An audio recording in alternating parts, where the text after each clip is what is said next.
Hi friends, this video shows how to create multiple Google TV profiles. Go to settings, select settings icon from top right corner. Go to accounts and profiles. Select add an account. Go down, select sign in on TV instead. And here we need to enter Gmail ID. Then submit. Here we need to enter password. Then submit.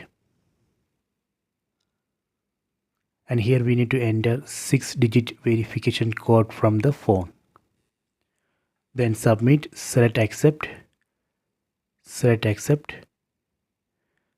confirm, done. So now I have successfully created new Google TV profile. Let me verify. Go to top left corner, set switch accounts. Here you can see the newly created profile John. Let me go to home screen, then go to settings, select settings icon from top right corner, go to accounts and profiles, and here you can see that newly added profile John Sam. Select, and here we can see the profile options. Okay, so this way we can create multiple Google TV profiles. So please try this. I hope you have enjoyed this video. Please subscribe this channel. Please like and share the video.